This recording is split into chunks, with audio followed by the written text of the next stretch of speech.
Ethicuties and the 40% of you who have still not subscribed to the Ethicsverse. What's it going to take for you to subscribe to the Ethicsverse? Welcome to the coolest place to be. Every Tuesday at noon Eastern, if you think fixing our workplace can fix our world, we got a real special event for you today. The title of today's show is Rethinking What Hotline Data Can Tell Us. We have the one and only Valerie Cloud here to walk us through some of those hidden signals. A lot of people treat their hotline data as a scoreboard, substantiation rates, close rates, things like that. But many times the most important information is the stuff that's not on the scoreboard, those quiet units that aren't reporting, because that scoreboard is really just based on what people will tell you.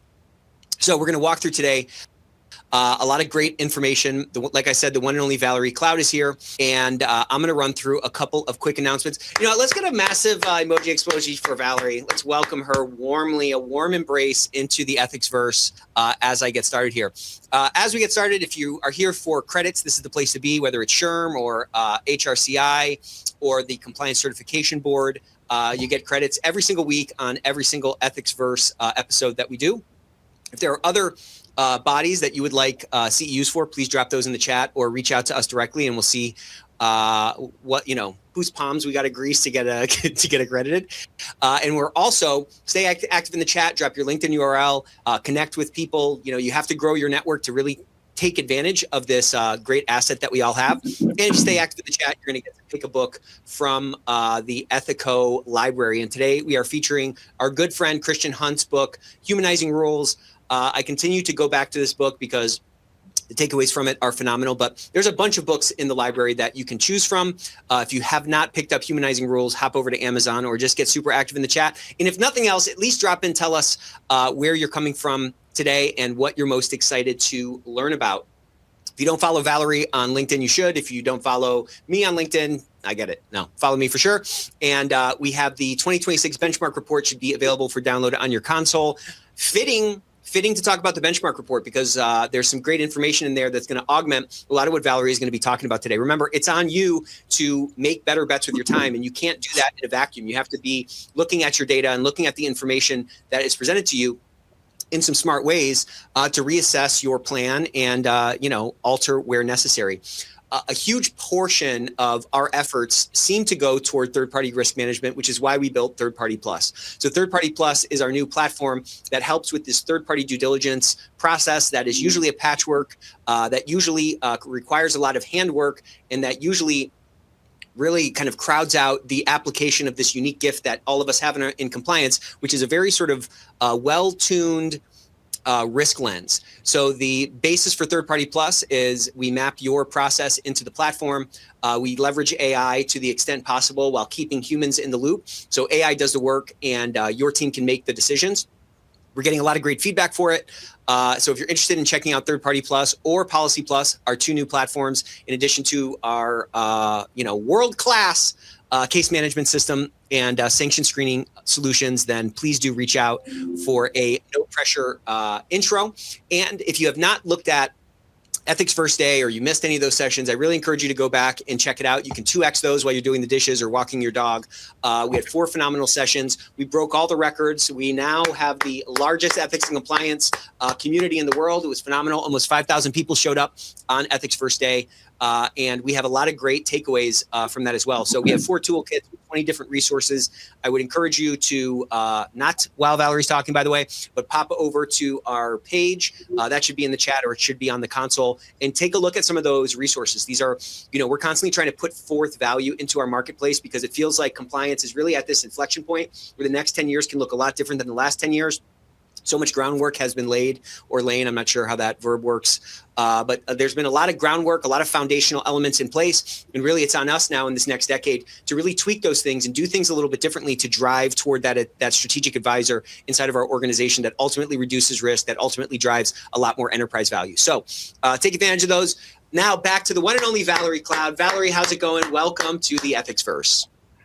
Thank you, Nick. And I am so grateful to be here with all of you.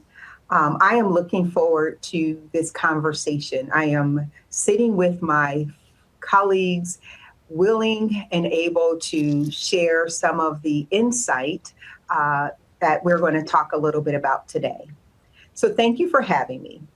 So let's get started. So glad that you're here. And what I want you guys to kind of, pick up kind of on a meta level is that Valerie is somebody who is really kind of pushing our industry forward, and she's really kind of giving you a glimpse inside of the toolkit, inside of the, so that we can kind of inject some of these frameworks into the hive mind that is ethics and compliance to really improve our programs. Everybody has a hotline. Everybody has some data that they can glean some information from. And we're going to dive in today how we can really kind of harness that speak up culture to predict risk. How do we move from this sort of reactionary mode that a lot of us find ourselves in, where we're just kind of swimming to keep our head above water, into being able to, predict risk and ultimately make better bets and more impact with our time.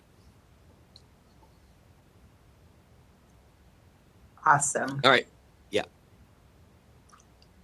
All right. So why don't we kind of start, Valerie, talk us through some of these learning objectives, and we'll get moving here.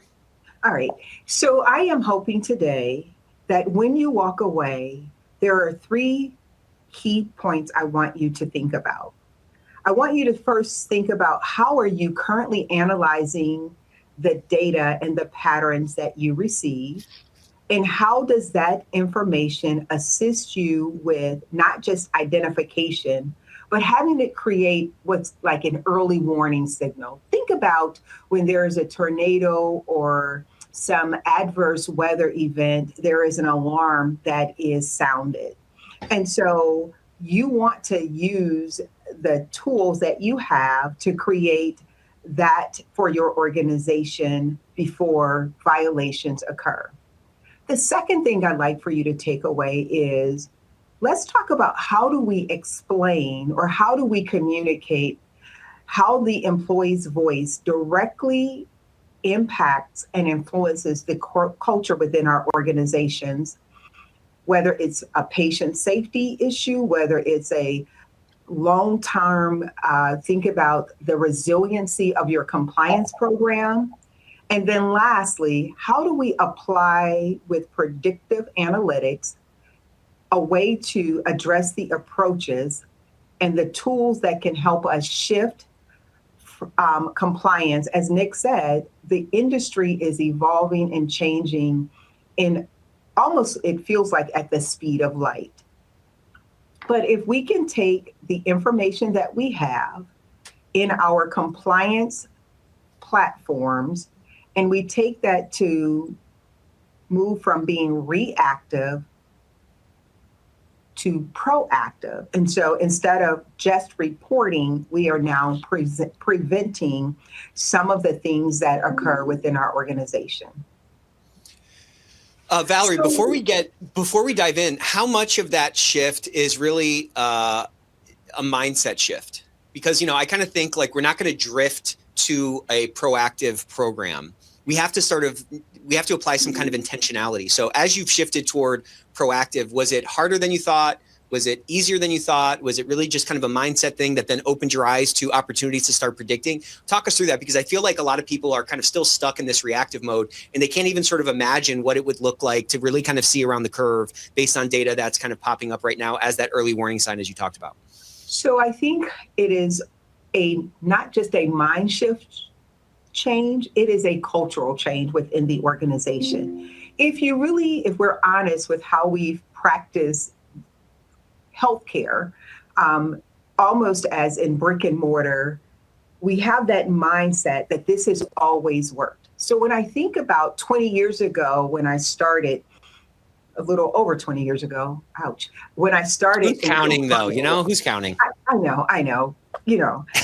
When we think about, there was a very systematic approach to the way that we did the work. And if you grew up in that era, you continued the same patterns. This has always worked. This has provided us. But what I notice is there's a shift in the board. There's a shift in your leadership teams. And then there's a shift in the culture of healthcare as we're bringing in new members of our team to join the organization. Some have worked elsewhere. Most have been a part of the changes that were occurring during COVID, where they weren't in facilities doing clinicals. They're new grads, and they don't have the same experience in the world of healthcare. So you began to respond in the same way of, did someone access it? Did they report it? Did they not report it? Hospitals and health systems have this very family-oriented kind of modeling. You've worked together for an extended period of time, becomes like family. And so you often are not as vigilant as addressing some of the issues that occur because you are working through those items. And so you aren't necessarily, oh, that just occurred. And you don't look at the analytics to look at what are the trends. What is the data? What is the information telling us? And it's a consistent, I won't say a battle, it's a challenge to remind ourselves as compliance professionals, but also to remind our organizations the evolution of healthcare. And so as healthcare evolves, as patients and individuals that we provide services to are sensitized by what they are seeing in social media, that we have to be just as vigilant about making sure we're communicating what we're doing as an organization to protect the information they entrust to us, but also that we are doing what is necessary. We're being good stewards over what they've allowed us to use and have. I love that. Love that. Thank you so much. Okay. All right. Let's dive in here. This question is, the question we rarely ask is, what is our silence telling us? I'd like you to drop it in the chat. When you think about, and I think, Nick, you said it best, we were focused for many, many, many years is what's our open to close rate? What's our trends? So oftentimes we would only report out to a board committee or the board, how many calls are we receiving? But how many of us know that when you are a high reliability organization, which most healthcare organizations find themselves identifying with, have you ever stopped and said, what isn't being said? What aren't we being told? It would be interesting to hear what you think silence is telling you if this is what happens in your organization.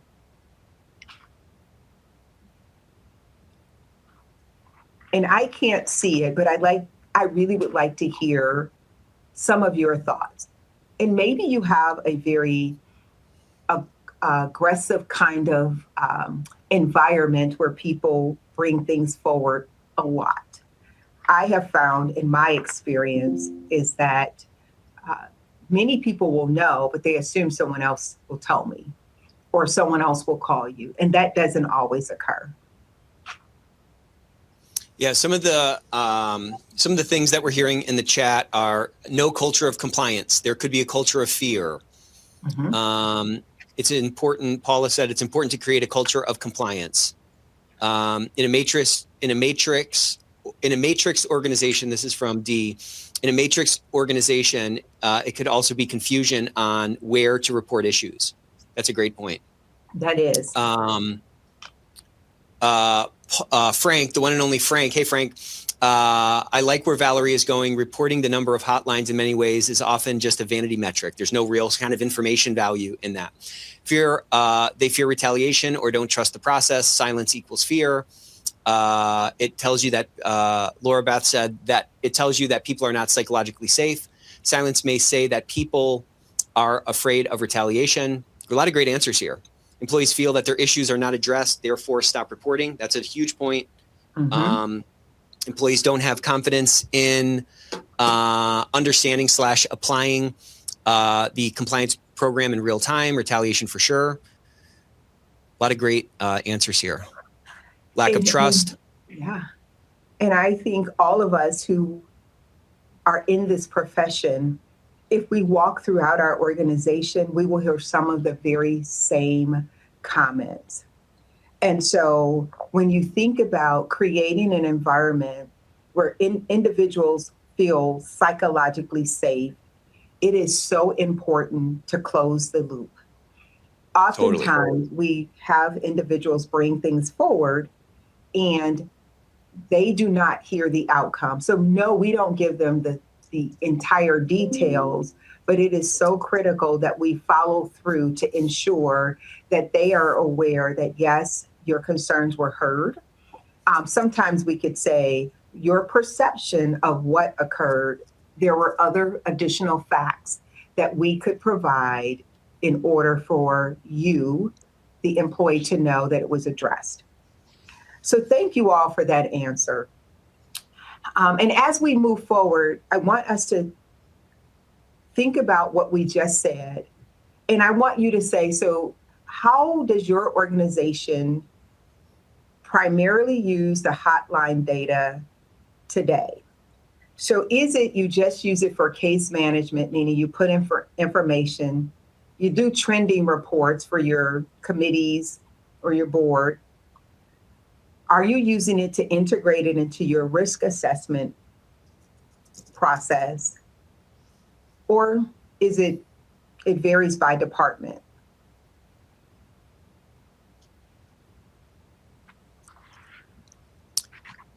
Yeah, drop into the chat how your hotline data is primarily used today. Is it just case management? Is it trend reporting after the fact? You know, you might do a couple of these. How many of you are integrating it into your risk assessment? How are those changes quarter over quarter? Lori made this point that, where is it at here? This was so good. I meant to save it. It's not just silence, but how have the rates changed over time for different locations? Was one location a high reporter and now they are not? Is there one location that is consistently has 0 reports? You need to look at the trends over time on a smaller scale and map it to other data points to understand what the issue is, what the issue actually is. Phenomenal point by Lori. What I find, and let me know what you think, Valerie. What I find is that a lot of times it doesn't get integrated into the risk assessment, for example, or it doesn't get pushed out to other departments that that data could be early warning signs for, like in a manufacturing, maybe it's safety, maybe it's maybe it's asset protection or something like that. Sometimes we sort of end up kind of reinforcing these silos where we have this really great bucket of risk intelligence in our case management system, but it doesn't sort of feed into our risk assessments or our mini risk assessments throughout the year, or feed out over into those other departments. Let's see what the chat is saying here. You're welcome to keep going, and I'll just interrupt you. Just kidding. So I truly appreciate Lori's point, because part of what I have witnessed throughout my career is that even when the rates changed, we weren't focused on, you had a department that would continually raise their hand and bring things forward. And not that things were right or wrong, it's just they stopped talking. We didn't take that information as a sign that potentially we needed to go back and look at what was occurring.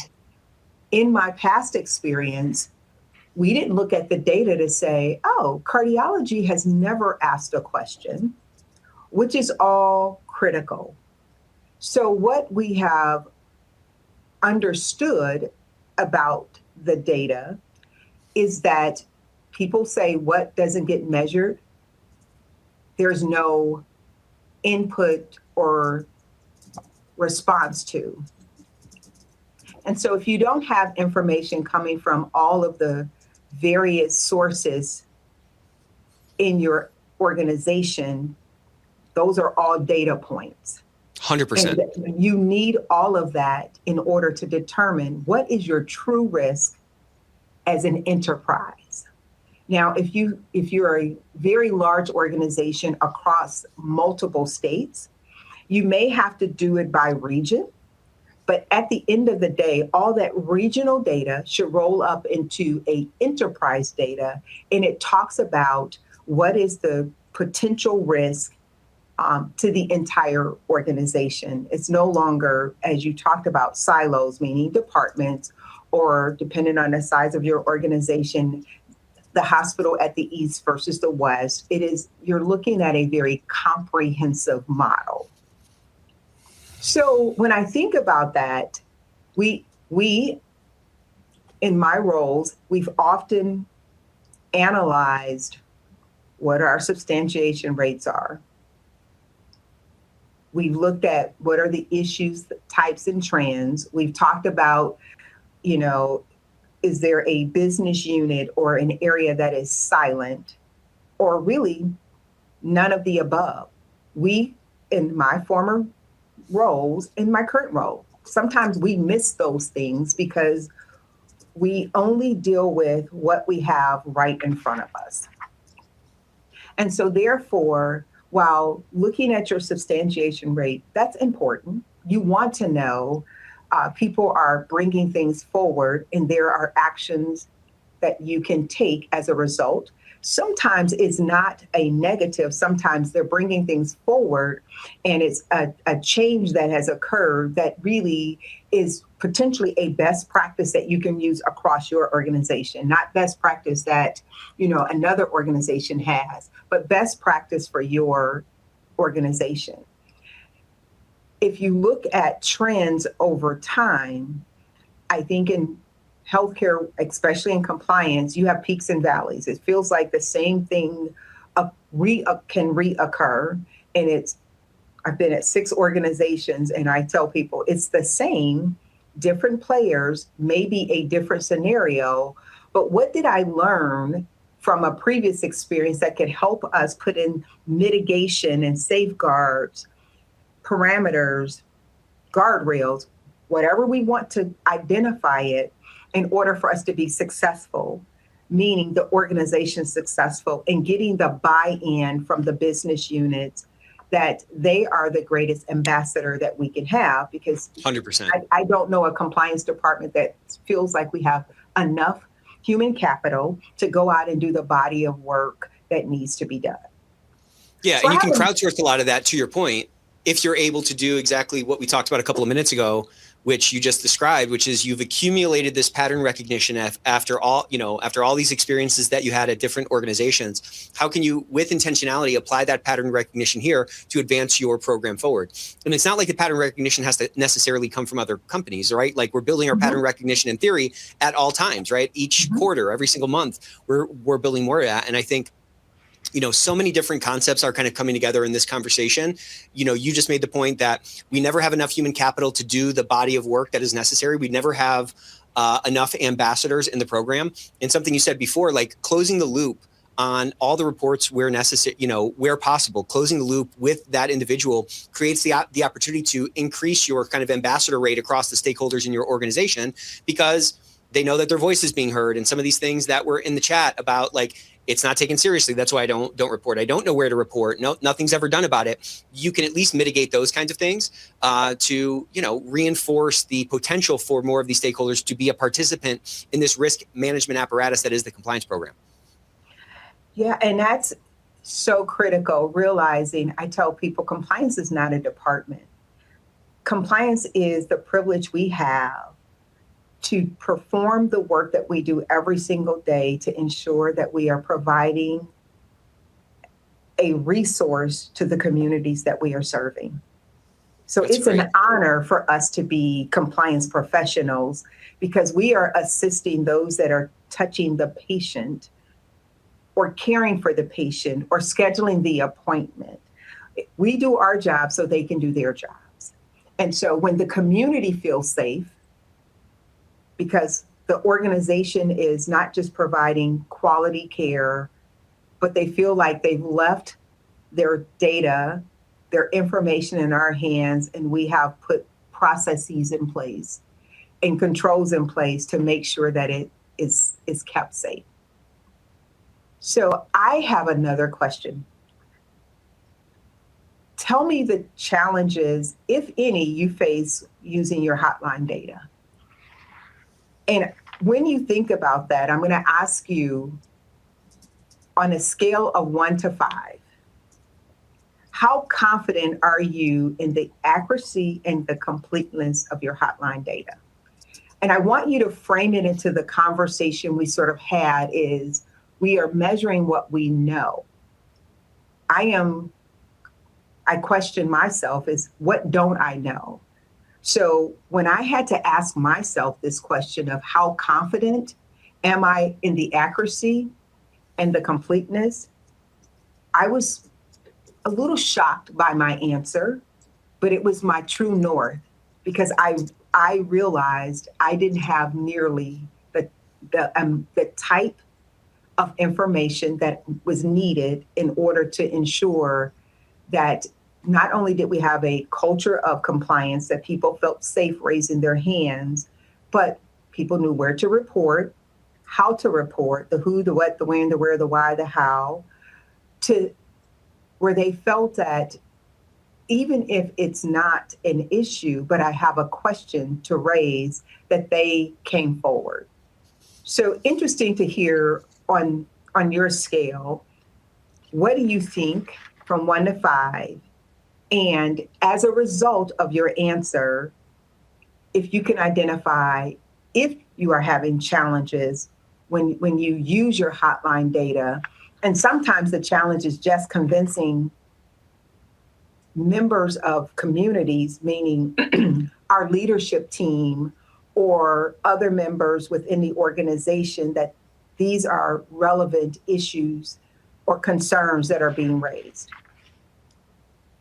So the answers in the chat to this question of how confident are you in the accuracy and completeness of your hotline data, we got some 3s, we got a 4 from Gina, a 1 from Amanda, a 4 from Kelly, a 3 from Latoya, some 2s, some 4s.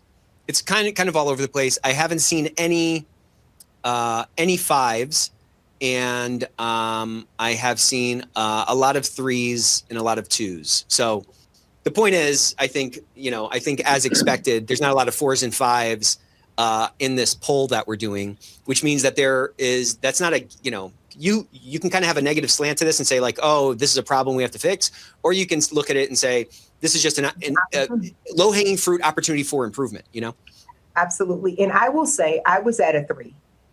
And the reason why I said I was at a 3, because I realized I was not receiving all of the information that was available because I wasn't that's a great asking point. all the questions. If we ask this information in that light, I can't imagine anybody putting anything more than a 1 or a 2.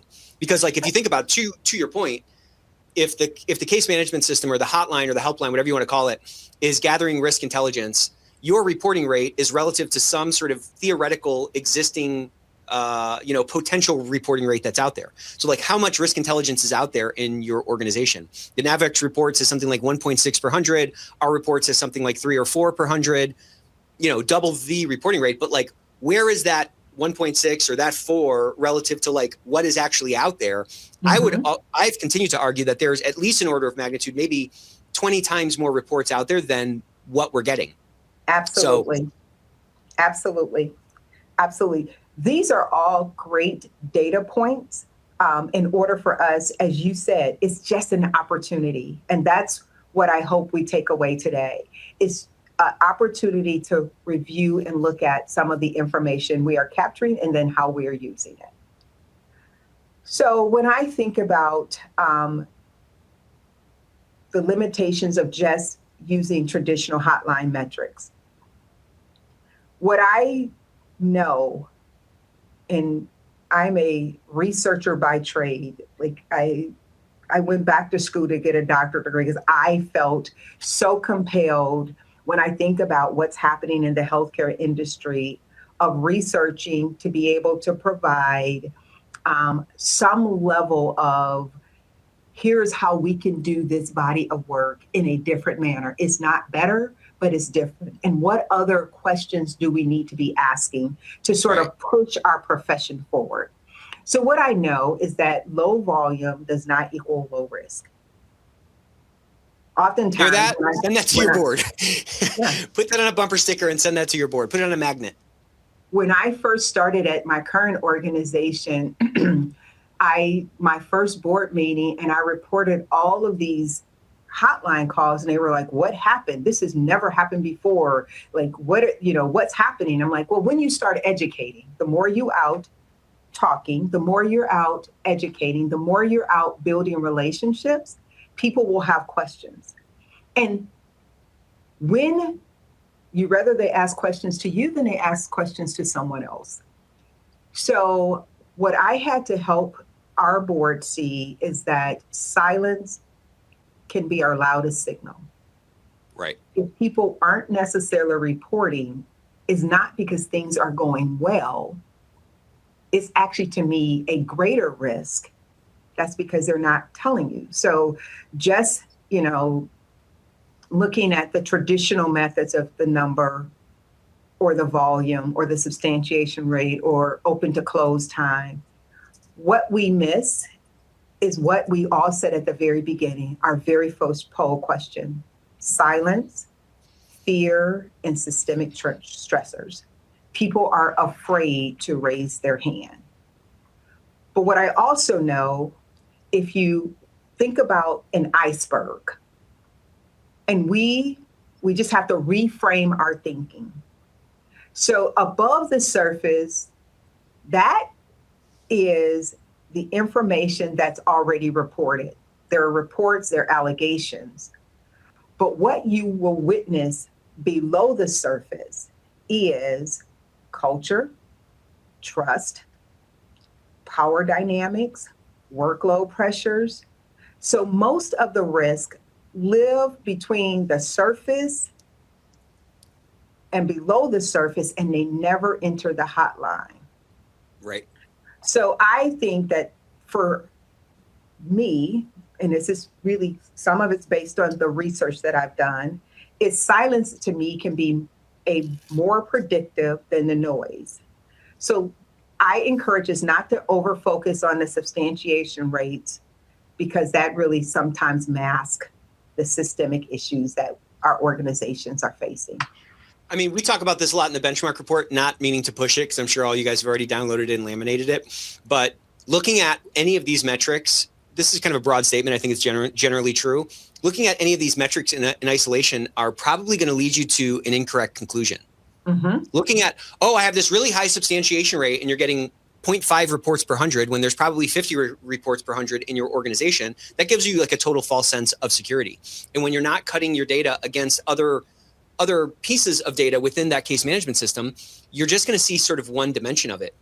Mm-hmm. And, I love this iceberg metaphor because I think it's totally true. And then what I find is that a lot of you said this at the start of this, so I'm just stealing your words here. But a lot of us are just kind of putting one foot in front of the other, doing what we've always done. If you have a reporting rate of 2 reports per 100, kind of the industry average, that's that kind of NAVEX number, and you're like, man, next year I really would love to get this up to 3.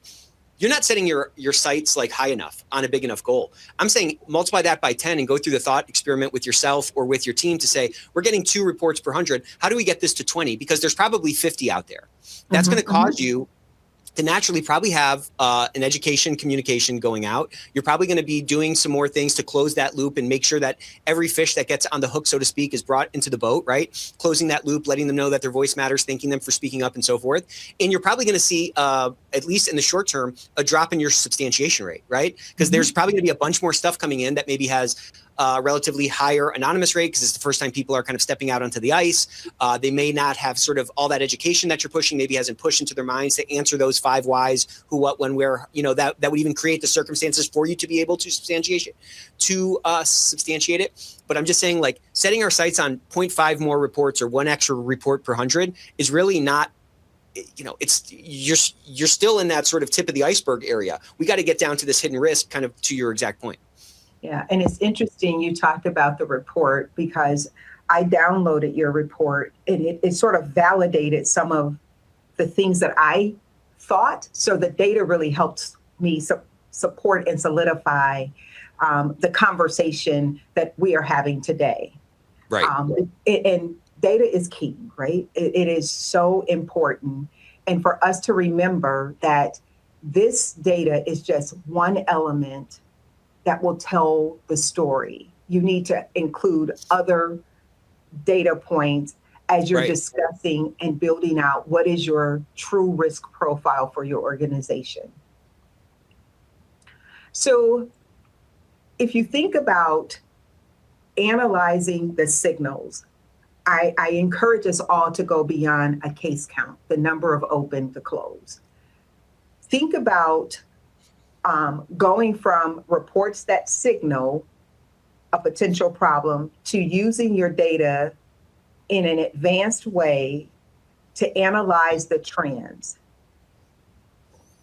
I often have looked at the time to report. When did you first learn and when did you first come to us? Because part of what I witness sometimes in my current organization is, well, I wasn't sure. So it's been 3 months, 6 months, 9 months. And I want to encourage people to come forward sooner, because sometimes if we substantiate it, we could have corrected that prior to this.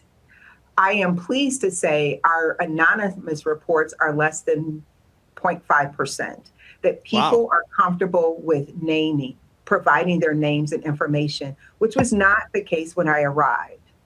And then I look at what are the repeated issues in specific categories. Sometimes I'm challenged with, we have employees that say, yeah, tell patients, just call the hotline.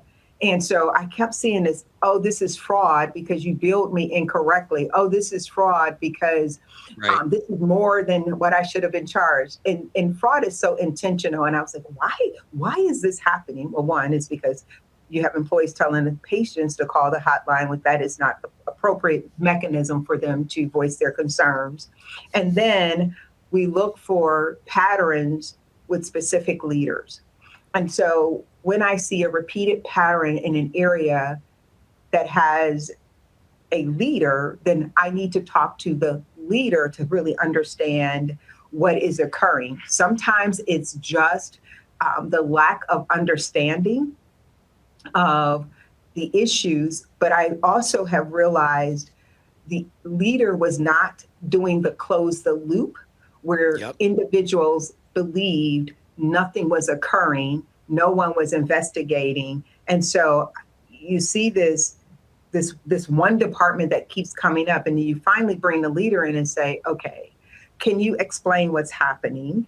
And here's what the data is telling us. Here's what I believe. And so we work with HR. Sometimes it's just coaching. Sometimes you have, individuals that were employees that have now been promoted to a leadership role or manager's role. They've had these relationships with their former colleagues or peers that they're now trying to lead. And so what I have seen in our space is they just didn't have the confidence to go have the discussions. And so therefore their former peers, sometimes we're just being a little bit more critical. So I also want to say, okay, this is not real data.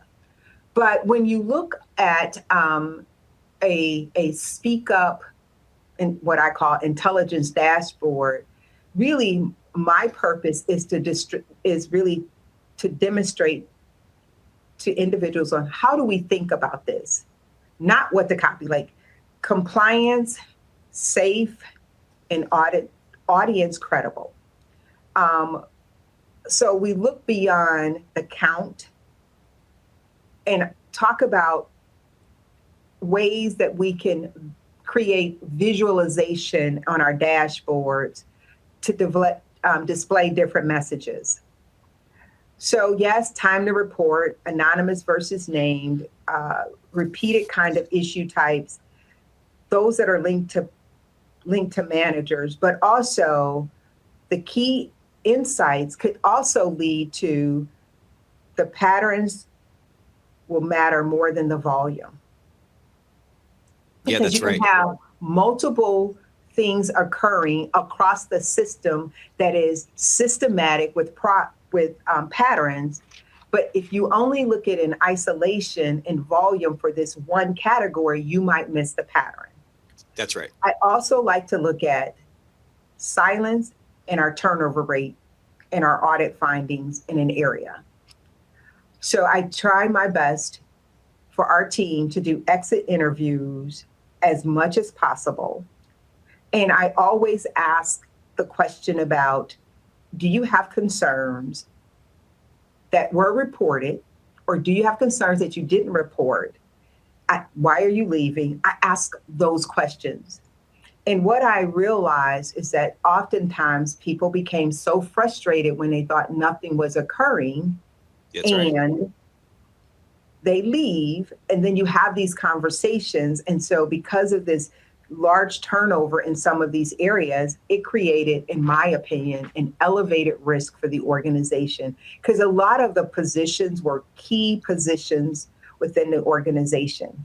Now, to be fair, part of it is we had a transition with ownership. So yes, that was part of what I witnessed upon my arrival. But the more and more we start drilling down into the data, it was important to say, we need to have a conversation with as many people who leave an organization, and not just at a leadership level, because the front line, those that are in the day-to-day, have a lot of information that they can share with us.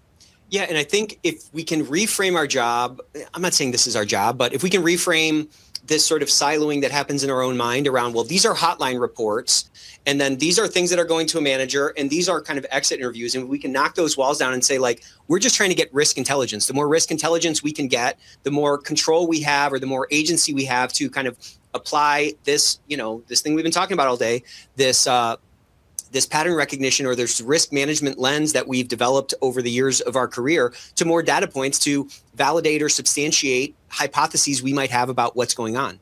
I mean, the number one reason, we saw this in the chat, the number one reason people don't speak up, well, maybe it's two, is like fear of retaliation, and they don't think anyone is going to do anything about it.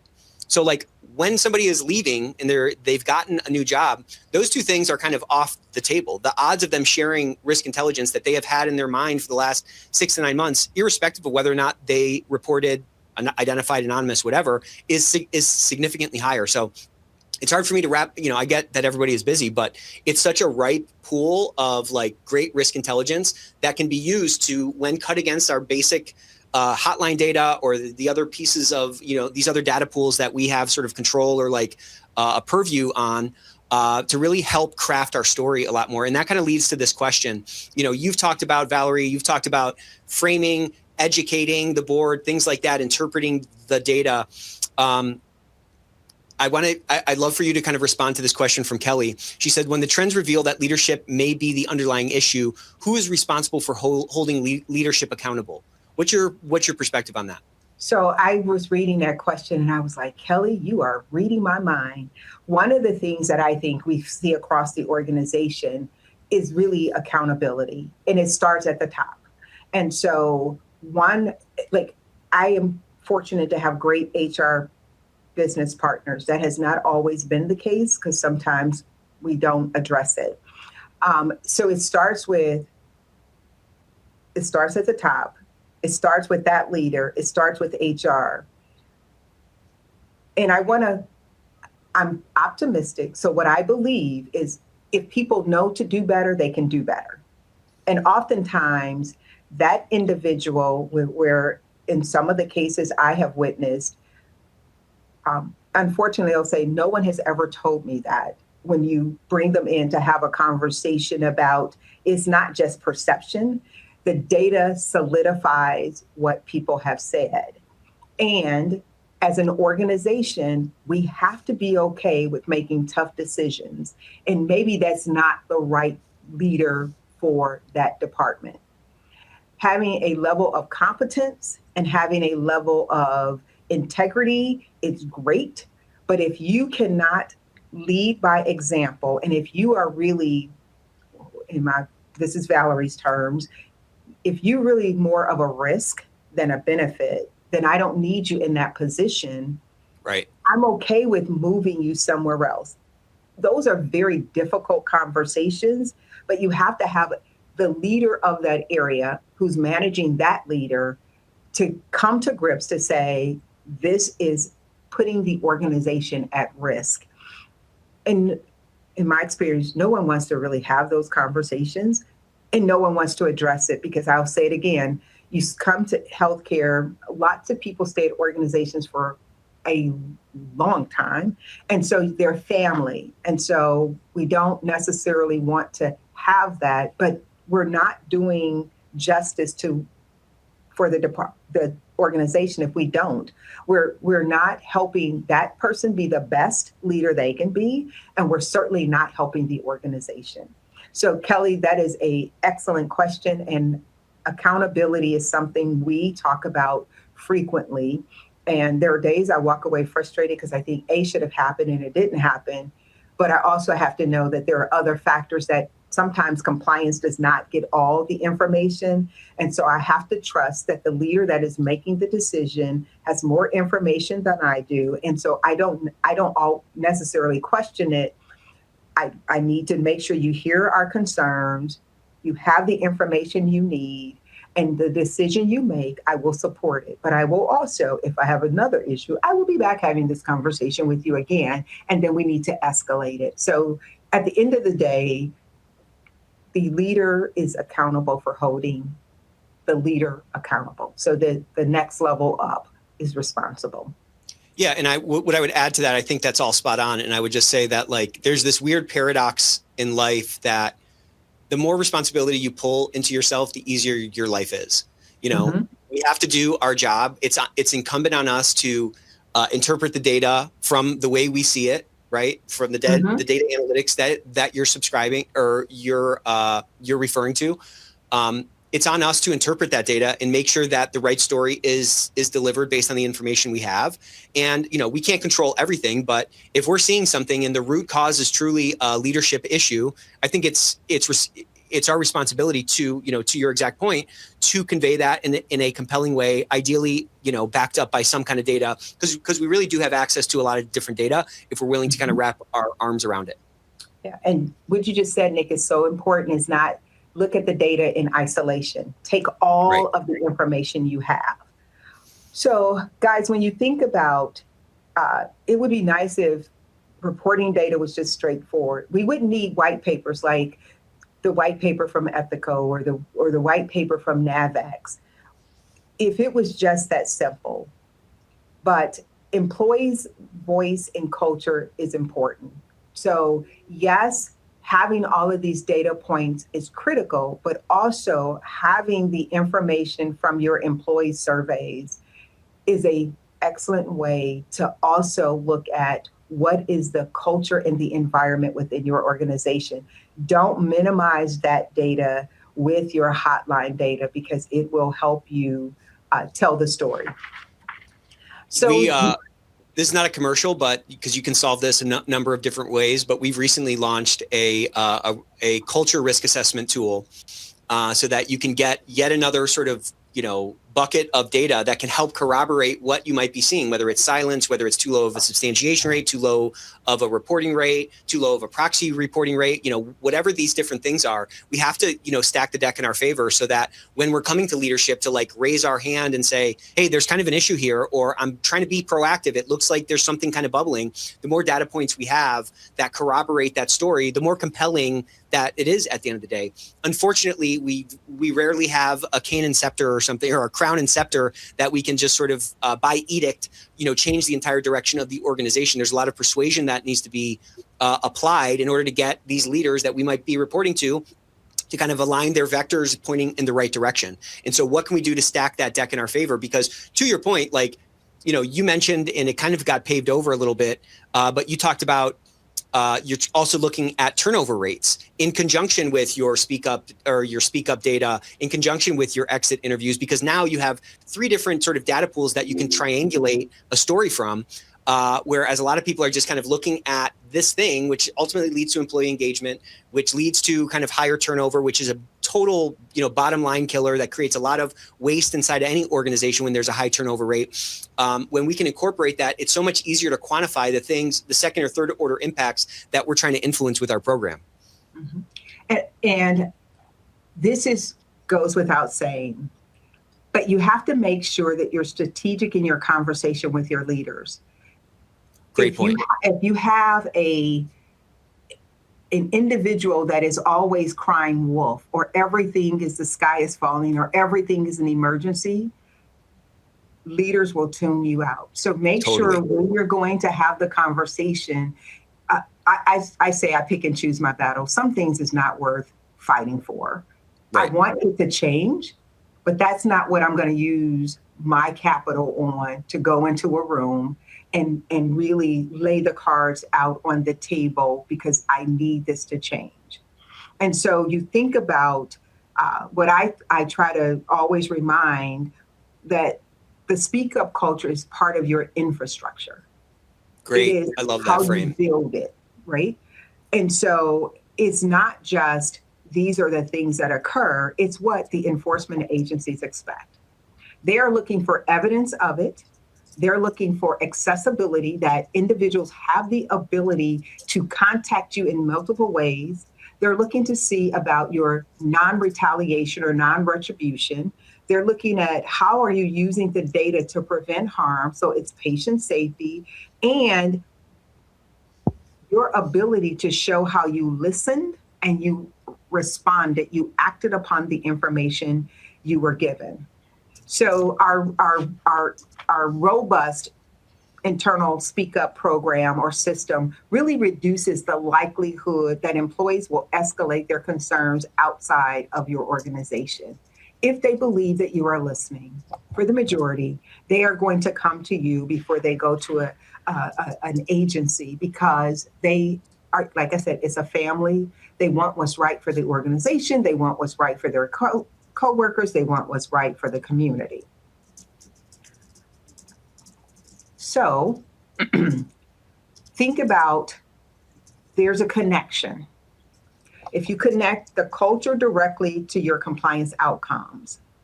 So compliance failures are rarely sudden. It doesn't just happen, it's cultural. So your speak up culture is a leading indicator. And the culture can signal way before a violation occurs. But when the culture erodes, there's a hesitation in people speaking up, or they create workarounds, and you have a complete failure in compliance. Your speak up culture can predict where controls will fall. They are predictive analytic. It can Great also point. identify where leadership behavior increases the risk. It goes back to Kelly's question about accountability. And then we all know that the government has great analytics. They have they've done this work before, and it can tell you where your regulators are going to look. They can pinpoint, if we do this work well, what we can expect if the government or someone knocks on our door. So the research and the practice shows us that as healthcare organizations that have credible speak up systems can detect items earlier and reduce escalation to your outside regulators. So I have another question, and I know I want to be cognizant of our time. In your experience, I want this to go all day. Okay. I wish we could, but I'm sure they have to go back to work, and maybe we'll have to do a but part this is two so next. good. I just feel like this is such a great episode. We may have to do part two. We may have to. In your experience, what I like for you to do is what factors most whether employees speak up. So we talked about why they don't, why people are afraid, but your experience, what factors most influences whether employees speak up? And while you guys are putting that in the chat, I'm going to move forward because I want to be respectful of your time, and I am grateful that you have joined us today. So think about this. The speak up culture we've identified is not a soft control. It trusts functions the same way an operational safeguard does. So you think about in the OR, you have a timeout. That's exactly what your speak up culture can do for you. It's that hardwired process that you have in place that can provide as much information and create as much of a safety net as those operational clinical safeguards do. You got to write a book. I mean, this is phenomenal. So many quotes from you today. This is great. The national reporting insights reinforce the risk of silence. So think about it. If the data that we're talking about today, based on the Ethico report, based on the NAVIX report, the fact that we're having a discussion and there's CEU level compliance education associated tells us it is worthy of us paying attention. And if you think about how the focus is shifting from case counts to trend interpretations, if you think about the data requires a cultural context to be actionable. You just can't give numbers, or we shouldn't give numbers. You can, but it's not value add to an organization. And then think hard about silence remains the least visible and the most dangerous signal. Right. So before we move on, like, do we all have the confidence and the boldness to make that statement at the start of our presentation to the board or to the audit committee? Like, we have to frame the conversation.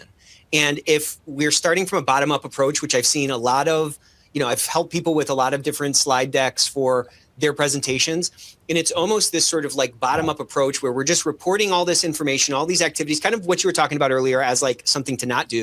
And we're kind of crossing our fingers and hoping, or kind of assuming that the audience is going to amalgamate all these data points and land on the outcome or land on the view that we have. And I don't think I think that rarely happens. I think when we can take advantage of a slide like this or some of the things that you've said and really take control of that portion of the, board meeting that we're presenting and say, here's my kind of underlying thesis. Silence is the least visible and most dangerous signal.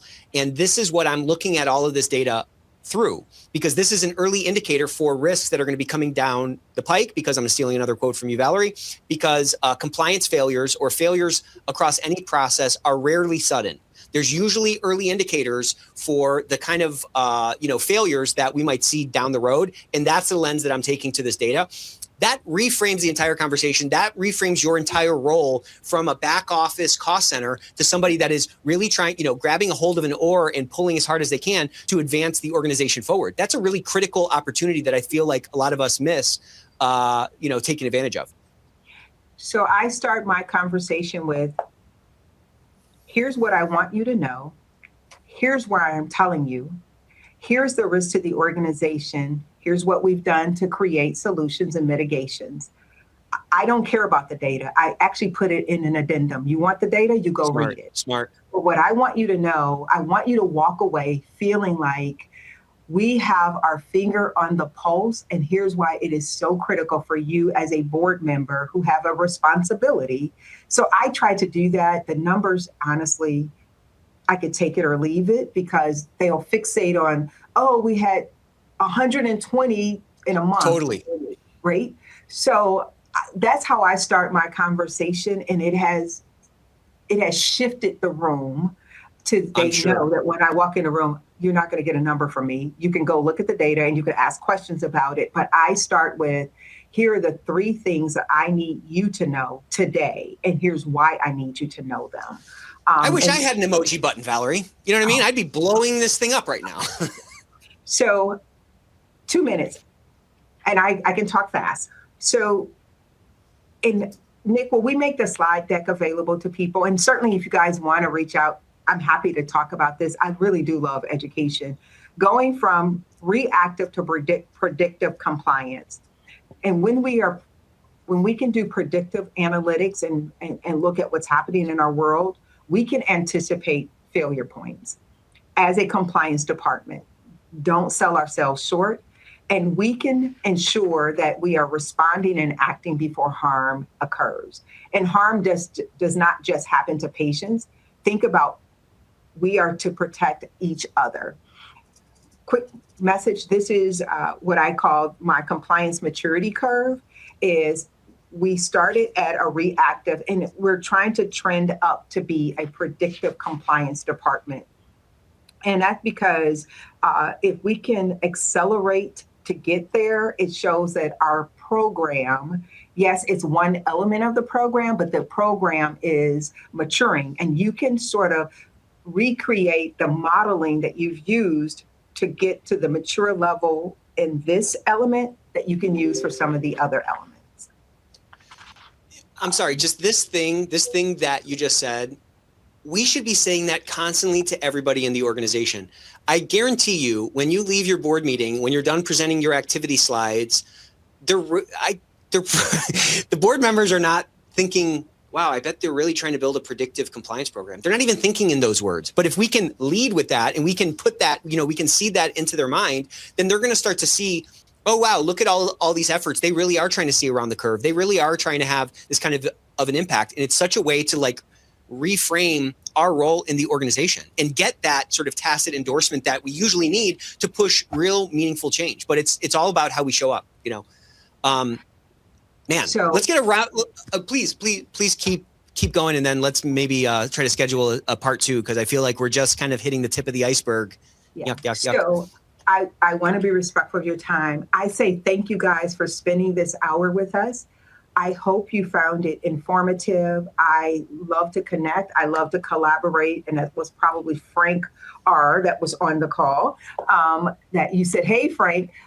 Who does great work, him and his son, and is known in compliance. I appreciate, and I said it earlier, it's an honor for us to do this work. Love to collaborate with people across the country.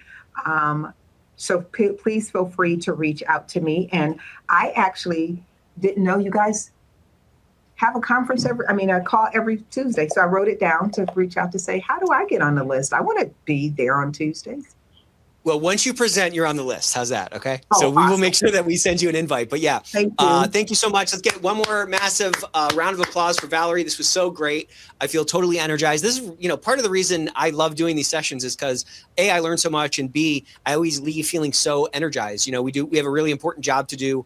And sometimes it can feel very frustrating and feel very isolating. And getting professionals like you, Valerie, giving us some hope is really a phenomenal shot in the arm. So please do connect with Valerie. Valerie, we will absolutely have you back.